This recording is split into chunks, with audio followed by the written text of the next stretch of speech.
On va parler aujourd'hui du film événement qui est sorti Hier. mercredi. Donc c'est un film sur un super vilain de l'univers DC Comics, Joker. Cette fois-ci avec Joaquin Phoenix. Et Dieu sait qu'on en a bouffé des Jokers, il y en a eu un paquet. Ouais, vraiment. Un paquet. Donc, En même temps, c'est le meilleur méchant de l'univers Batman. c'est le principal antagoniste de Le plus Batman emblématique. dans toutes les bandes dessinées. Donc on va regarder la bande-annonce et après on va vous dire ce qu'on pense de ce Joker de Todd Phillips. C'est Allez. parti.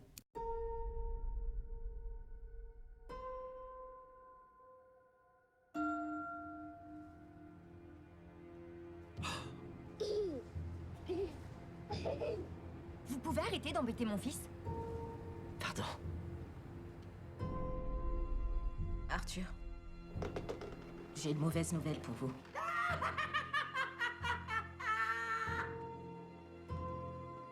C'est la dernière fois que nous nous voyons. Vous écoutez rien, hein? Vous faites que poser les mêmes questions chaque semaine. Ça va au travail?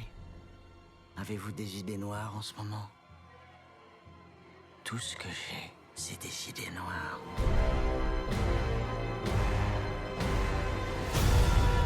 J'ai passé toute ma vie sans même savoir si j'existais réellement.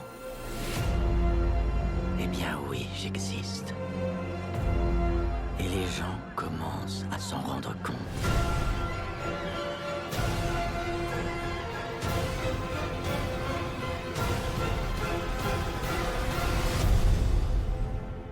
Alors Joker, qu'est-ce que tu... Alors peut-être qu'on peut faire un retour sur les différents Jokers qui ont été interprétés au cinéma. L'origine du Joker, c'est L'Homme qui rit, l'adaptation du roman de Victor Hugo, L'Homme qui rit, de... La ressemblance est énorme, la ressemblance avec Conrad Veidt, qui a interprété D'accord. L'Homme qui rit. Je sais pas. Et en fait, les dessinateurs Bob Kane se sont inspirés Ouais. de cette photo-là.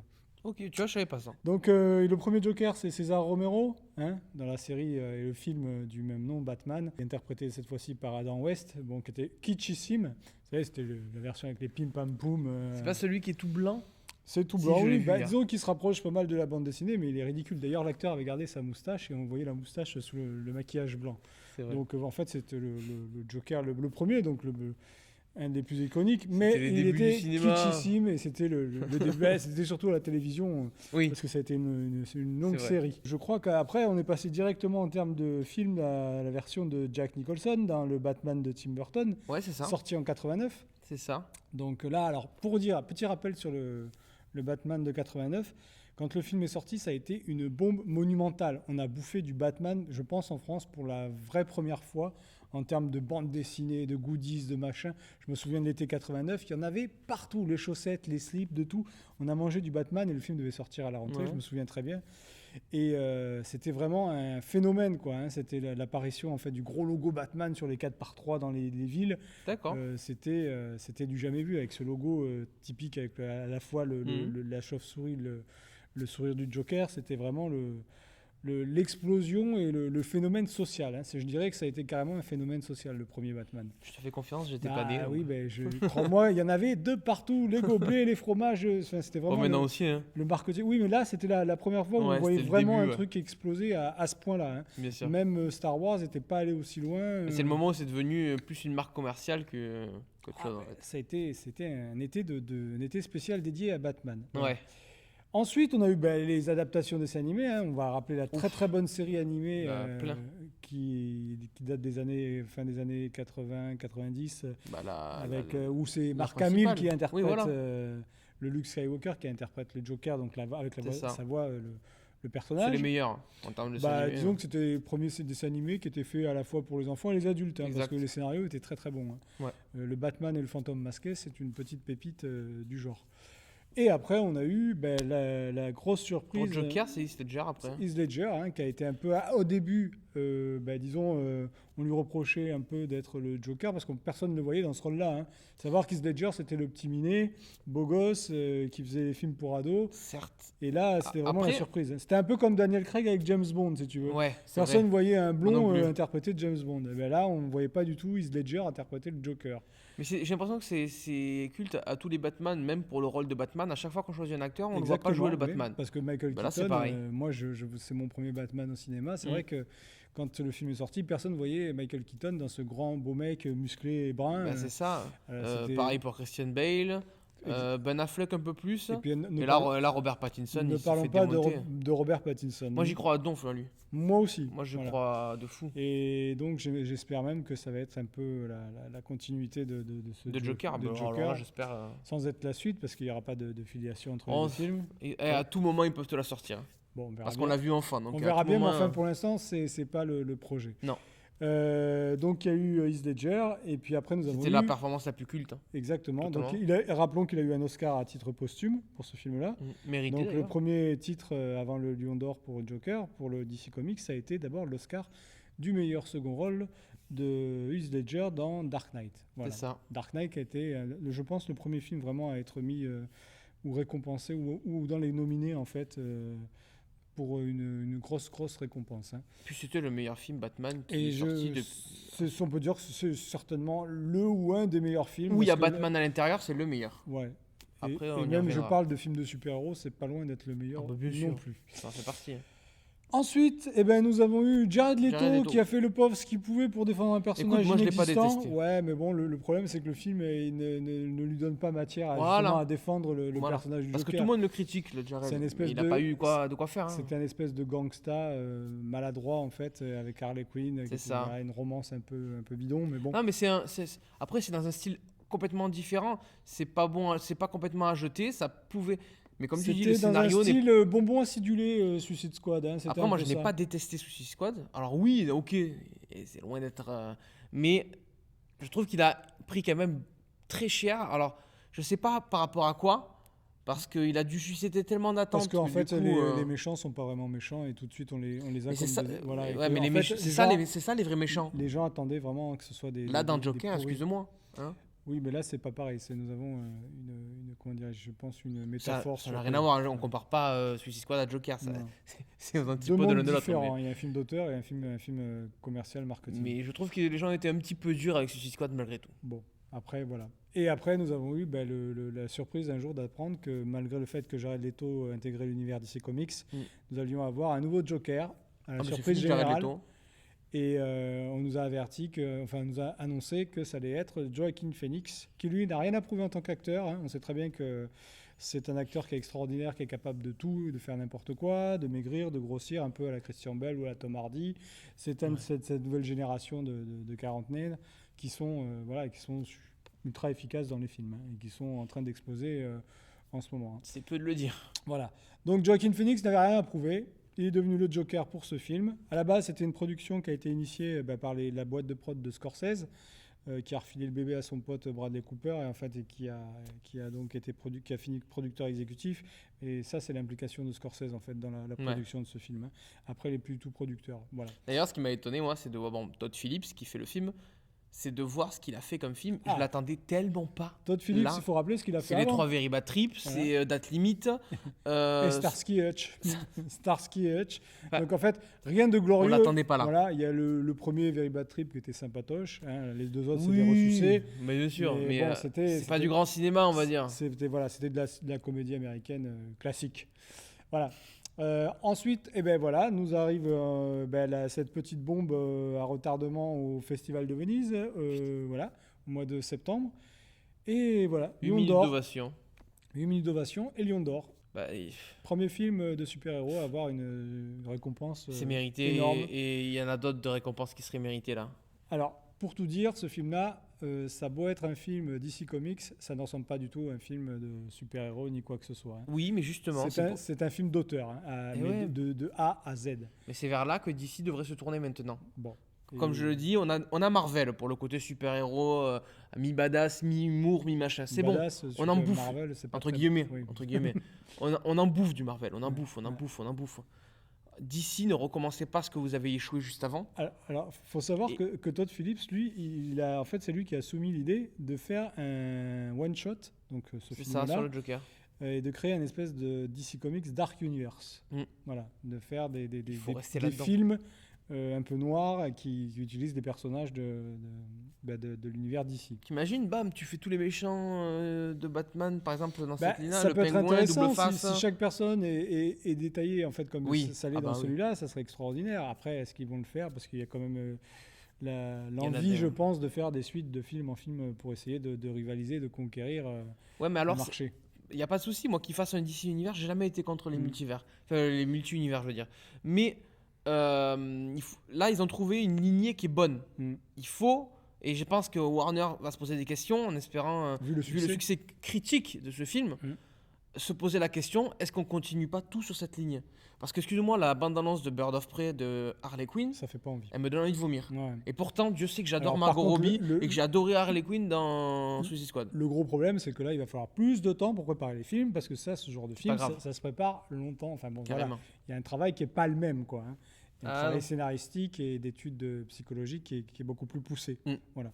D'ailleurs, j'adorerais voir une version comme Joker, mais pour le personnage de Bruce Wayne, quoi. Ah ouais. Ça a déjà été amorcé par Ça serait Christopher génial. Nolan, mais là, poussé aussi loin que Moins action peut-être Ouais. que Christopher Nolan. Parce que Christopher Nolan, moi je l'ai revu il y a quelques jours parce que je travaille dessus en ce Ah, moment. ben, c'est beaucoup d'action. C'est un film d'action. Mais il faut quand même rappeler que c'était un des premiers à essayer de pousser un peu plus la psychologie du Ah, mais personnage totalement. de Bruce Wayne. Ah bah il avait fait le meilleur Joker aussi. Exactement, oui. Hein. Donc à un moment donné... Alors oui, il faut pas comparer les Jokers, ok. Mais je trouve que cette adaptation du Joker qu'on a eu là, c'est le meilleur hommage qu'on pouvait faire à Heath Ledger. Mm. Parce que comme tu disais, on en parlait un petit peu avant, c'est vraiment celui au final, les deux se complètent. C'est-à-dire que Complètement, oui. ce Joker-là est un peu celui d'avant. Contrairement à ce que j'entends un peu partout, moi je trouve que en fait c'est le parfait début de. Enfin, on n'a pas l'historique du Joker de Non. Heath Ledger, et je trouve que ce film en fait remplit parfaitement les trous qu'il y a dans la version de Nolan, quoi. Et oui, parce C'est qu'entre-temps, la continuité, c'est la continuité. entre-temps, ouais, le Joker de Heath Ledger, mais il y a des années de crime derrière le Joker. Exactement. Donc il peut changer comme là, parce que moi dans ce Joker-là, on en reviendra sur la critique, mais il m'a chamboulé. Hein. Mm. Alors moi, j'ai pas été surpris par. Enfin, c'est pas ce qui m'a le plus explosé aux yeux, la prestation de Joaquin Phoenix, parce que je sais qu'il est tout à fait capable de surprendre de film en Ah film. ouais, mais quand même. Donc wow. effectivement, Wow. je confirme, il y a une prestation époustouflante, mais c'est pas là que se trouve en fait pour moi la grosse surprise du film. La grosse surprise du film, c'est que c'est un putain de bon film. Sa construction. Et sa construction, sa plongée dans la noirceur et dans cette espèce de Gotham qui est en fait un New York des années C'est ça. 70-80. Mm. Donc c'est ça qui m'a plu dans le film. Plus à Chicago. Oui, enfin bon, moi ça m'a fait penser, comme c'est des influences directes au film de Scorsese, Oui, oui. on pense c'est vrai. naturellement à Taxi Driver. Donc ça, c'est une des influences. Mais on va y revenir, Bien sûr. parce qu'il y a plusieurs influences dans le film. Et c'est Cela vrai n'a même pas commencé la critique en vrai. Exactement. C'est un film ultra référencé. Hein. Ça s'inspire de pas mal de scènes Ouais. ou d'autres films. Donc moi, pour ma part, avant la partie spoiler, j'ai adoré ce film. Pour moi, c'est un des meilleurs films de l'année. Toi, c'est ton meilleur. Oui, de très loin. Moi, je pense qu'il se vaut avec Once Upon a Time, mais bon, ça, c'est mon choix personnel. Et c'est un film qui, en fait, comment dirais-je, sans être maladroit, je pense que c'est un film qui parle donc de l'histoire, de la genèse du Joker. Pour moi, c'est la naissance du mal. Et figurez-vous que j'ai vu un film il n'y a pas tellement C'est longtemps. c'est même beaucoup plus que ça. Je te laisse terminer, mais après. C'est un film que j'ai vu il n'y a pas longtemps. C'était sur le personnage de Hitler. Ouais. C'était avec Robert Carlyle qui s'appelait Mhm. Hitler, la naissance du mal. Ah, Et j'ai retrouvé beaucoup J'ai pas de vu, mais- similitudes dans la progression et la mécanique de la création d'un monstre, mm. petit à petit. Et au finish, quand j'ai fini de voir le Joker, je me suis dit, mais c'est exactement, mais évidemment de façon métaphorique, Bien sûr.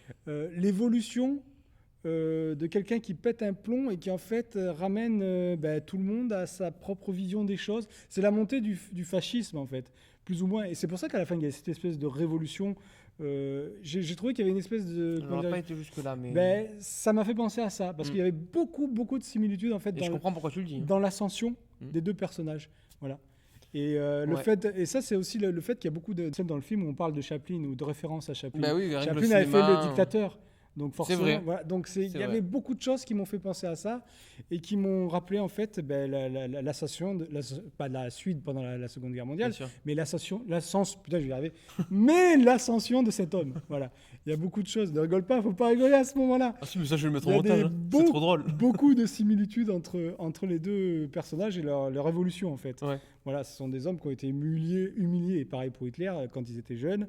Lui, ça a été par un sergent et tout ça. Bon, il y a beaucoup de choses qui, au finish, Mm. se complètent là dans ces deux films. C'est plus que ça, pour moi, déjà c'est très politique, Mm. extrêmement politique. Et pour le ramener à notre petit pays, parce que moi je voyais les gilets jaunes. C'est-à-dire Ah le bah, peuple du bas, On y pense aussi le forcément. peuple du bas et les gens du haut. Mais quand on regarde Pour moi, c'est le monde actuel. quand on regarde quand il y a des dictateurs ou des gens qui justement prennent le pouvoir ou d'une façon ou d'une autre, que ce soit dans le crime pour le Joker ou que ce soit le pouvoir réel pour un Hitler, Mm. ça commence toujours comme ça. Il y a Oui, bien toujours sûr. on ramène toujours le peuple à sa propre pensée Bien pour sûr. pouvoir justement faire péter les Sauf choses que le de Joker, façon ça- anarchique et chaotique. Voilà, sauf que le Joker, c'est pas une question de race ou de. Ah non, non, c'est vraiment- c'est le côté pauvreté, richesse. Je parle de mécanique. Ouais. Là, c'est la mécanique qui est utilisée, qui est à peu près la même pour les deux personnages. Oui, oui, non, mais je comprends totalement ce que tu veux dire et je suis plutôt d'accord. Ouais. Donc ça, c'est une chose qui m'a sauté aux yeux, mais 2 jours après. Même c'est époustouflant, à moi direct. Hein. C'est époustouflant de voir comme ils arrivent à prendre un contexte actuel, un schéma actuel politique de gens hyper. Parce qu'aux États-Unis, c'est comme ça. Tu as les hyper pauvres, les hyper riches. Et d'en faire ça, sachant que là où il y a une tour de force, c'est que moi, Arthur Fleck, je l'aime, je l'adore. Bah, on a de la compassion pour lui. Hein, Mais dès le c'est début. même pire que de la compassion. C'est que je me vois en lui des fois. C'est-à-dire que je comprends qu'à un moment donné, alors, Oui, parce que le film, ça n'excuse rien. c'est un film sur l'humiliation. À la fin, quand il y a des scènes un peu choquantes, Mm. eh ben, limite, je me dis, ben, bien fait pour sa gueule.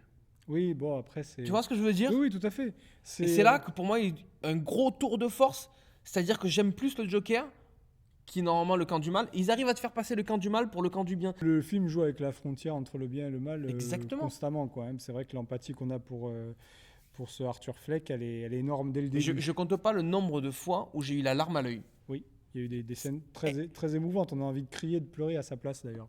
Ah C'est là moi, là ça là m'a- là c'est là ce que là ça là m'a là. fait. Bon, alors, mon avis, ben, écoutez, c'est un des meilleurs films de l'année. C'est toutes ces choses qui ont fait que ce Joker, ben, moi, m'a intéressé. Je trouve qu'il y a des choses qui, justement, sont étrangères à l'univers DC Comics et qui sont, comment dirais-je, intelligentes. Voilà, c'est fin.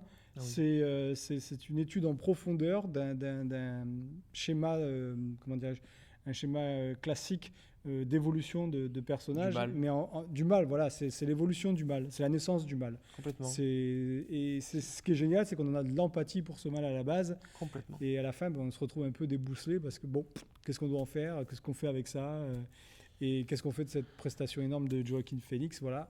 Et ben pendant 2-3 jours, vous allez y réfléchir, et vous allez dire putain, ce film est en train de me bouffer parce que non seulement c'est un putain de bon film, mais en plus de ça, j'ai encore des tas d'images qui me viennent me frapper.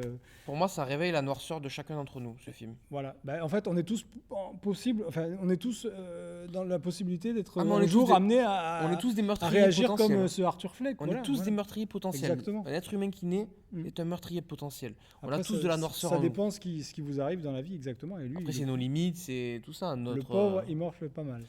puis les soucis mentaux. C'est bien que le Joker a toujours eu des À soucis la base, mentaux. oui, il a des soucis mentaux. Bon, alors, ton avis à toi, et après, on passe à la partie spoiler. On n'a pas fait mieux et on fera pas mieux cette année, clairement.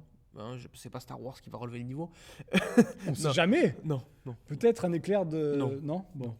Et il sera peut-être un peu mieux que les autres, mais Et encore. pour moi, on fera pas mieux. J'ai été surpris du début à la fin. J'ai ressenti toutes sortes d'émotions. Je suis passé par tous les caps. Je l'ai vu en IMAX. Ouais. Alors, Forcément. j'en ai pris plein la Il gueule. faut rappeler que le film, il est en format 1.33, je crois. Mm. Enfin, c'est un format un peu plus resserré, quoi. Là, ça prenait C'est quasiment pas du tout l'écran. 1.33, je crois. C'est un peu plus large, mais c'est un format un peu bâtard. C'est Là, entre ça les prenait deux. quasiment tout l'écran de l'IMAX. C'est normal, c'est un Et format carré. incroyable. Ouais. Incroyable. Donc c'est une image plutôt carrée, moins rectangulaire que d'habitude. Ouais. C'est format à vérifier, mais je pense que c'est pas du tout. On va le mettre sur le. Bah, ça me fait l'écran. penser au format de nos appareils photo, les micro 4 tiers. Hein. Exactement, c'est ça. C'est un peu ce délire-là. Et non, j'ai pris une. C'est même pas une claque, j'ai pris un uppercut. C'est-à-dire que la séance s'est terminée, mes collègues ils m'ont regardé, ils m'ont dit alors, t'en as pensé quoi? Et je leur ai dit, bah, tu regarderas ma vidéo. Parce que je savais pas quoi leur répondre. Mm. J'ai pris une tarte dans ma gueule. Bah, on est un peu déboussolé à Sur- la fin. C'est comme je On disais tout à s'attend l'heure. pas à ça en Ouais. plus sur du super-héros. Mm. Alors, Attention, super-héros, oula. oui, Euh, sur le super-héros, sur du film de comics. Voilà, il n'y a voilà. rien qui rattache Rien du au tout. moindre super-héros, au moindre super-pouvoir. Il n'y a rien du tout. Rien on du est dans un monde très premier degré, terre à terre. Et c'est ça qui Euh, fonctionne. Parce qu'un super-héros, à la base, il vit dans un monde terre à terre. Donc le film raconte l'histoire d'Arthur Fleck et non pas Jack Napier comme dans les autres versions ou John Doe, enfin bon, ou Jérôme dans la série Gotham. Donc là, nous avons Arthur Fleck qui, disons, qui travaille comme clown. Il fait de l'homme sandwich dans la rue, dans un espèce de Gotham new-yorkisé des années 70-80. Alors, attention, on a tout de suite un premier indice dès que le film commence. c'est-à-dire l'élément temporel. On sait exactement quand Mhm. se passe le film, contrairement à ce que disent beaucoup de personnes, parce qu'on a le logo Warner des années fin 80, années 70. J'avais Donc, pas remarqué. tout tu de vois. suite, on vous dit, Ouais. on est là. Voilà. Ah, j'avais pas remarqué. C'est un peu un point de détail, mais Oh. qui compte. C'est vrai que le Très beau début logo, et d'ailleurs. la fin du film, ça fait très Moi, vieux ça me film. rappelle les films Warner, quand je voyais l'inspecteur Harry, il y avait ce logo-là, et c'était assez cool de le revoir comme ça sur grand écran. Ça Maintenant m'a que fait tu le dis, ouais. bizarre. Donc, il est homme sandwich, travaille dans la rue, et il vit tout seul avec maman dans un très vieil appartement. Ouais, il est homme sandwich, il est clown. Oui, mais il clown, homme sandwich. Ça Il est là dépend. pour vanter les promotions du magasin qui est derrière lui. Oui, mais tout sur ça. ce job-là. Par exemple, après, quand tu vas à l'hôpital, ils vendent pas les promotions de l'hôpital. Bah, disons qu'il travaille pour une boîte qui envoie des clowns. Des clowns à divers endroits. Voilà. C'est une chute dans les ténèbres, hein, grosso Ah oui, modo. oui. C'est la naissance du mal, comme on disait en préambule, d'un homme qui est carrément humilié dès le début, on peut le dire. Hein. Bah, C'est- n'importe qui prend tout ça dans la gueule, tu C'est m'excuseras, c'est normal que ça vrille. Exactement. C'est Donc, normal. Alors, à la base, on comprend qu'il a un problème. Oui, Là, Ça fait de la l'originalité du film, c'est que son rire, c'est une maladie. il est fabuleux son rire. Il le montre grâce à une petite Une carte petite carte. qui montre à la scène du bus, c'est extraordinaire. Quand il Oh s'amuse là avec là la là petite là là là. et que la mère veut pas qu'il s'amuse avec la petite et C'est qu'après un petit. un petit, oui, bon, enfin, bref, un enfant, et qui se met à rire et qui présente sa carte, justement. Je trouve ça, c'est des éléments de détail qui font que ça, c'est hors norme. Et la réaction de la mère, par contre, je l'ai trouvé disproportionnée. Ça, scénaristiquement, c'est violent, quoi. Voilà, c'est des Mm. choses qui le rendent Ça humain fait tellement mal au et cœur. qui font mal, quoi, comme quand il se fait tabasser et tout ça. Et en fait, le film, c'est une succession, justement, d'humiliation sur humiliation, jusqu'à ce qu'à un moment, le Arthur Fleck, parce qu'il ne s'appelle pas Joker, hein, c'est dans les dernières secondes du film qu'il s'appelle Joker. Oui. Hein. D'ailleurs, c'est très bien amené, on sait pourquoi il C'est s'appelle carrément Joker. très bien amené. Je trouve ça génial. Hein. C'est De Niro qui va lui donner son nom de façon un peu inattendue et complètement par hasard. Bah ouais, Et lui, et complètement moqueuse en plus. Il va retenir que ça pour justement s'en servir et devenir ce personnage à la fin. Mm. Alors au début, on voit qu'il a tout le poids. C'est un personnage qui essaye de se raccrocher en fait à la vie civilisée. Il fait tout ce qu'il peut pour être comme tout le monde. Et finalement, Complètement. les coups qu'il prend font Et un mec que- bien en plus. Oui, et les coups qu'il prend font que en fait, il lâche prise au bout d'un moment, en plein milieu du film, et qu'il commence à perdre la boule, C'est clair. au point d'imaginer une romance avec sa voisine. Ah ouais. Et des choses comme voilà, on sait Incroyable. plus, on sait plus en fait, même à la fin, on sait plus ce qui est vrai dans le film ou pas vrai. C'est qu'il y a une espèce de doute. Bah, il a toujours été seul au final. À part avec sa mère qui lui a menti Complètement depuis le seul. début. Voilà. Mais, Et là, il y a un petit côté psychose hein, avec sa maman. ouais, c'est vrai. C'est vrai. assez sympa. Et Ça m'a- on sait pas trop en fait. Le moment donné où il s'imagine dans le public là. Ah bah oui, il imagine carrément sa première apparition de télé Dans avec, le public du cette show là. espèce de Robert De Niro qui joue une espèce de Jay Leno. Oui, tous ces présentateurs Dans un télé talk show, de voilà, talk show. il y en a un paquet aux États-Unis. Oh oui. Et Robert De Niro fait cet homme qui, dans son rêve, est super sympathique, mais qui s'avérera être plus tard complètement Un gros bâtard. Quoi. pourri, bâtard et Bah, sadique. et puis juste pour se moquer de lui quoi. Exactement. C'était lui qui l'appelait Joker en se moquant de lui de son one man show en disant qu'est-ce que vous avez pensé. Il dit bah, Joker pour pas répondre, pour pas dire c'est de la merde en gros. Exactement. Et c'est de là que vient en fait le nom de Joker. Le nom de Et Joker. je trouve ça génial. C'est pas d'une carte justement comme dans les autres versions, une carte Exactement. de jeu, mais c'est juste par une mauvaise interprétation en fait de. Bah, je suis pas sûr que ce soit une mauvaise interprétation. À mon avis, il a compris qu'on se foutait de Non, sa mais gueule. une mauvaise Et interprétation. après, il a dans été le sens- vengé. Disons que c'est ce qui déclenche en lui en fait, c'est un peu l'élément du. Ah, du c'est film l'élément qui- déclencheur qui de. le fait basculer, Ah qui oui. dit qu'il faut qu'il reprenne sa vie en main. Ouais. Et qu'il devienne en fait ce qu'il est vraiment, quoi. Voilà, et qu'il Exactement. accepte sa folie pour l'assumer complètement et puis pour devenir ce qu'il va devenir, c'est-à-dire un dangereux fou criminel. Voilà. Eh oui, bah ouais, mais bon, en même temps, Donc ça, disons, c'est l'arc narratif du film. c'est ça. Et il est passionnant. On retrouve donc Robert De Niro dans ce film qui fait un gros clin d'œil de façon inversée à un film qu'il a fait avec Martin Scorsese.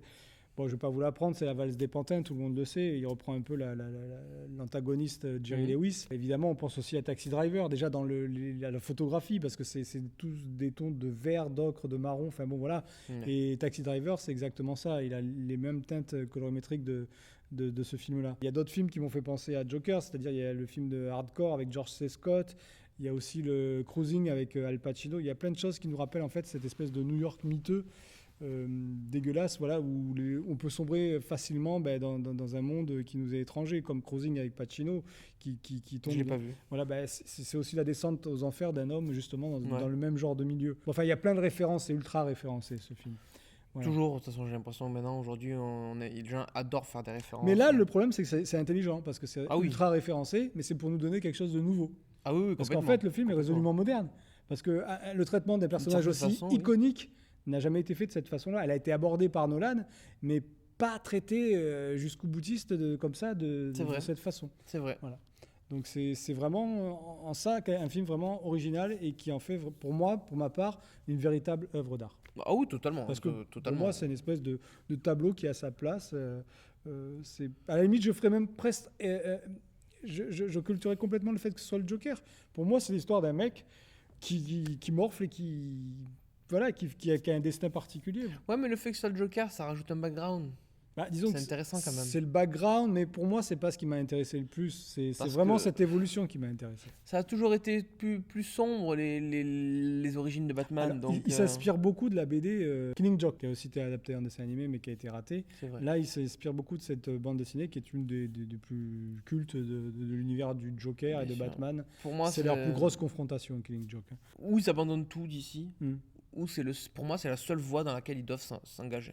C'est une bonne voie, il faut qu'ils continuent. Voilà, sinon, j'y a pas d'intérêt. Moi, je pense qu'il y a eu un avant Joker et un après Joker. C'est-à-dire que là, j'espère. Je pense que même pour le cinéma, je parle pas qu'en général, que l'univers d'ici, je me dis que on est capable encore aujourd'hui de faire des films intelligents. Et là, cette deuxième partie d'année, ça nous enlève toutes les saloperies qu'on a vues en première partie. Quoi. Voilà, c'est du vrai cinéma. Là, on est vraiment. Et puis surtout, ça nous montre que le grand public est capable d'apprécier une œuvre bien construite. Exactement. Et ça fait du bien. Le public est intelligent et il ne faut pas croire qu'ils aiment bouffer que du sucre. Moi, ce que je peux dire, c'est que si Joaquin Phoenix n'a pas l'Oscar du meilleur acteur, pourtant, DiCaprio le mérite aussi. Mais ça va être dur entre les deux. Hein. Je pense que ça va être un match de boxe. Le soir des Oscars, si les deux sont nominés. Pour moi, Joaquin Phoenix, là. Ça va être très compliqué.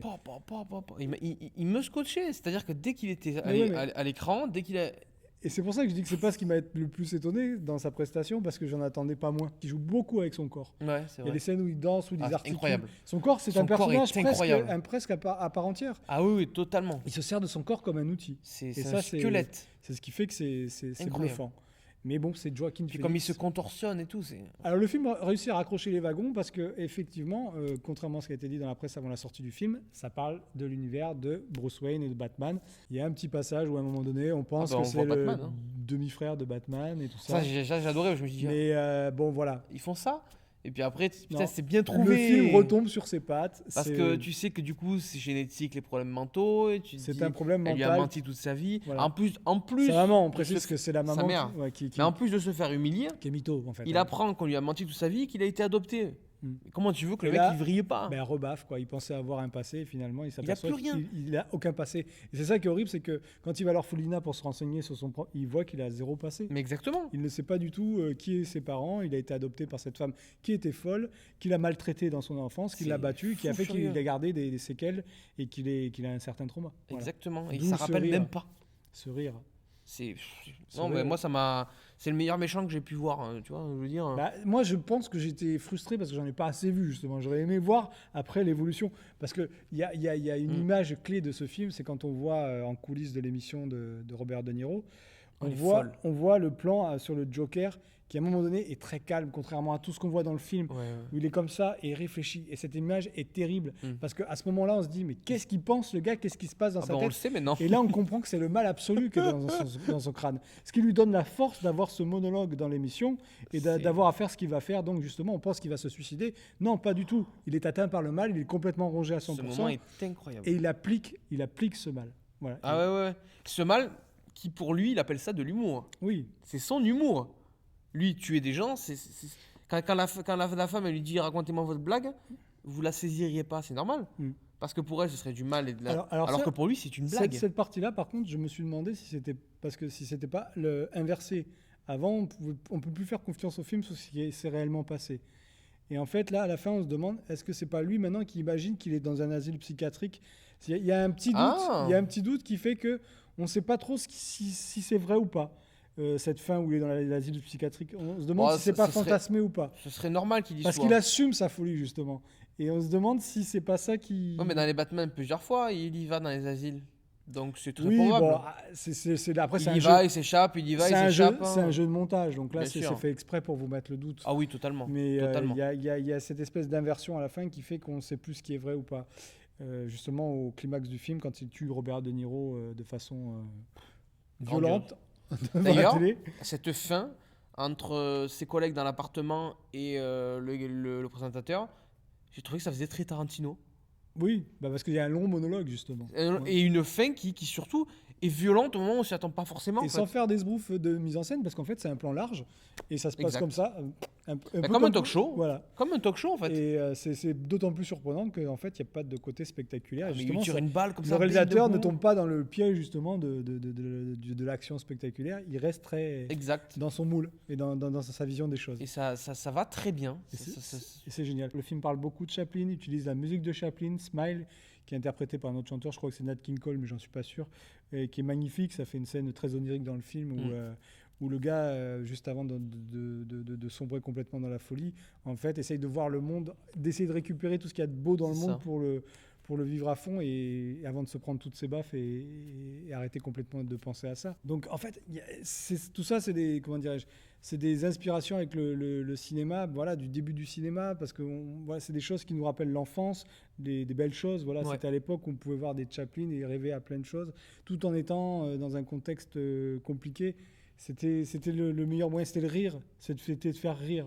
Et C'est ça, vrai. c'est un des thèmes importants du film. Ah c'est-à-dire bah, que le rire, c'est. le rire, c'est à la fois un mal, et c'est aussi à la fois quelque chose qui le raccroche à, À la vie. ses derniers sentiments Et sur- humains, je dirais. C'est ce qui, à mon avis, le rire, la volonté de faire rire les gens, c'est ce qui le raccroche à la folie. D'ailleurs, C'est oui, ce qui oui. le permet de ne pas sombrer dans la folie.